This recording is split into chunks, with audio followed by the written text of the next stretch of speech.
Ujú. y de comedia estas locas así, de las corridas y los pasteles y los policías y todo Claro, esto que, esos claro. que recordamos, eran los primeros experimentos donde se empieza como a tener distintos layers, ¿viste? No solamente el Carlito simpático y No. entrador y famoso, sino que tiene como distintas formas de acercarse a la película y lo que la película plantea también. Es la explotación. Exactamente, Ujú. es muy fuerte pensando que en esa época era una de las estrellas de Hollywood, fue de las primeras estrellas que todos recordamos de estas mega estrellas En de la Hollywood, historia, en la historia. en la Sí, historia, había seguro. actores muy famosos, pero Bueno, todo el mundo coincide que las primeras mega estrellas, Chaplin es una de ellas. sin lugar a dudas. Entonces Bueno, era también muy interesante ver esta persona con estos dos mundos tan opuestos. tan opuestos, ¿no? Y bueno, se jugó para hacer esto también.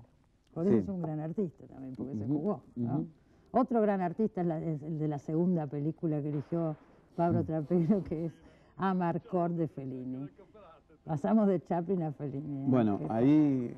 ¿Es la mejor película de Fellini, Amarcord? Mira, no sé, a mí me pasa, este es el director cuando hablaba, te decía al principio, esta cosa que uno se recuerda y se mezclan las cosas y para mí es lo que pasa un poco con Fellini, se me mezcla un poco Amarcord con 8:30, con no sé qué. Claro, bueno, porque tiene escenas que se remiten unas a Sí, otras, ¿no? y Amarcord me parece que, creo que es la que, por lo que él mismo habla de su película y por lo que representa el título y por todo lo que trascendió una vez que esa película se vio, también me parece muy simbólica de la filmografía de Fellini, ¿no? Son estos recuerdos un poco delirantes de su propia vida, puestos al servicio de la ficción, porque nada de eso tiene un valor autobiográfico, más que Seguro.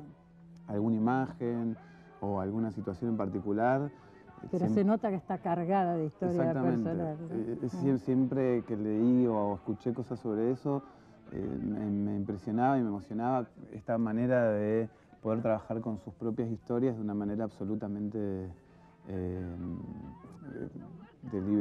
como desprejuiciada y no necesariamente construyendo una historia autobiográfica como anclajes en su propia vida, sino más que nada esta idea evocativa de su historia, que a la vez lo lindo que tiene es que creo que lo que pasa cuando uno ve las películas, o esta película especialmente, es que esta sensación entre ensoñación, de familiaridad con las escenas, ¿no? Uno recuerda al personaje de Amarcord y parece, para decir cualquiera, ¿no? El tío este que se tira, que está agarrado en el árbol y grita, que quiere una dona.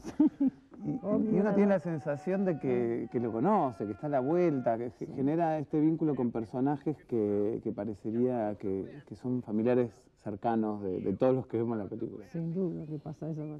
Y creo que Amarcord es donde se sintetiza más esas cosas así delirantes de Fellini, de pasar de una cosa a la otra con total desprejuicio y siempre, por lo menos para nosotros que estamos del otro lado, como deleitándonos con esta ida y vuelta de estas ideas. Pero deben tener esos guiones, deben tener una estructura recontra sólida, me imagino yo.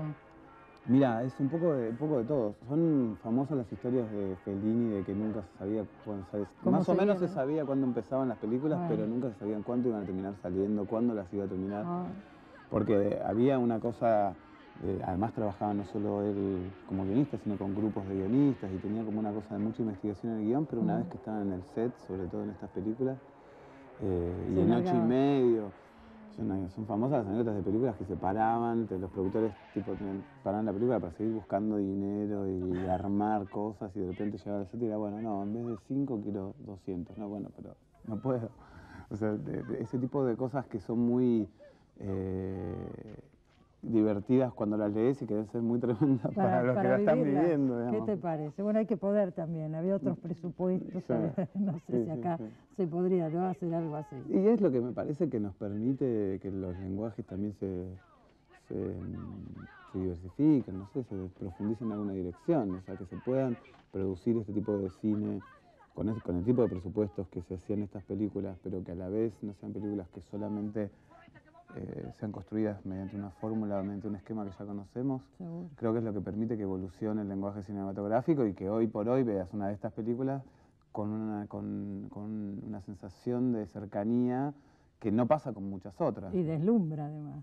Y la seguís viendo y te sigue fascinando. Son estas películas que no envejecen, justamente porque había como toda una idea de investigación, de diversión, y también las películas de Fellini en esa época eran películas que tenían mucha llegada del público, incluso con un lenguaje que no era el lenguaje, tenía como esta dinámica entre popular y exquisito, y creo que muchas de esas cosas trascendieron hasta hoy día, y aprendimos mucho de esas películas. Hablando de filmaciones complicadas, la película de la que vamos a hablar ahora tuvo una filmación muy complicada, es Aguirre de Herzog, y bueno, filmaron en el Perú, en medio de la selva. Parece que con Klaus Kinski las peleas fueron brutales, pero violentas, ¿no? Was schreien die denn dort? Die schreien, Fleisch, Fleisch, Fleisch kommt vorbeigeschwommen.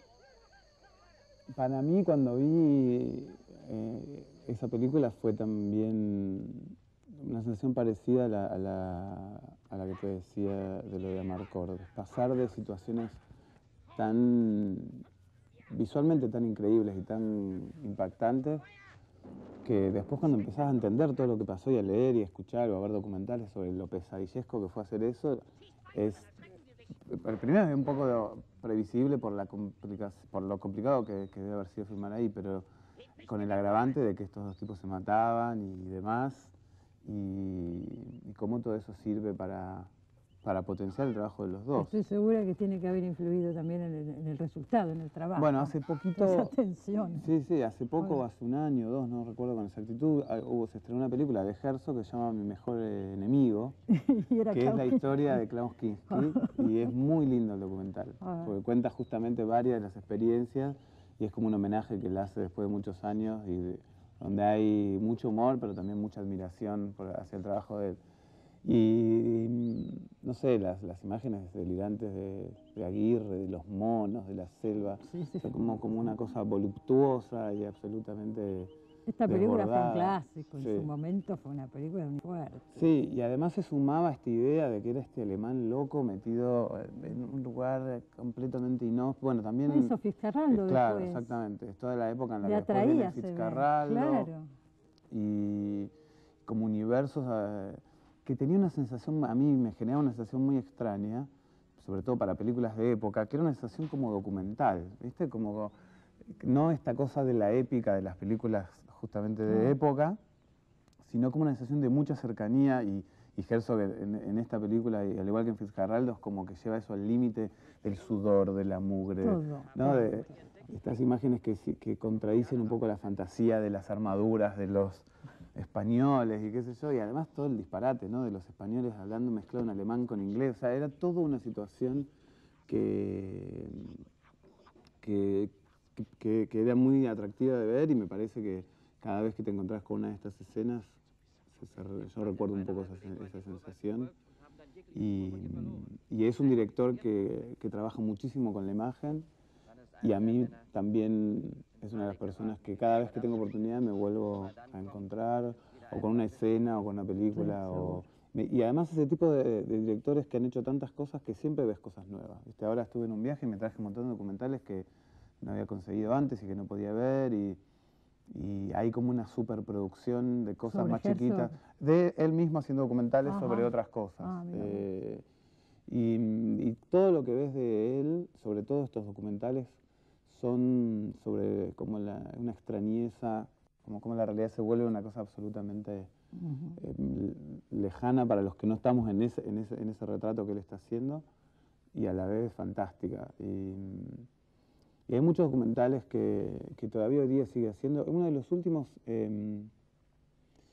el documental de Grisman, no me acuerdo exacto el título, pero es la historia de un señor que era un especialista era un especialista en osos y un fanático de los osos y qué sé yo, que termina siendo muerto en vivo, en cámara, una historia así, termina siendo muerto por un oso. Por un oso. Exactamente.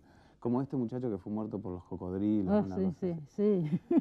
Nada, y es una cosa también como entre divertida y delirante, y es interesante Herzog para ver documentales también, no solo las películas de ficción más clásicas, sino todos estos documentales que hay dando vueltas. Y como vos decías, él usa elementos de documental también en la ficción. Totalmente, sí. Bueno, nos vamos a un corte, volvemos enseguida y seguimos charlando con Pablo Trapero sobre las películas que él eligió para charlar hoy con nosotros. Ya volvemos.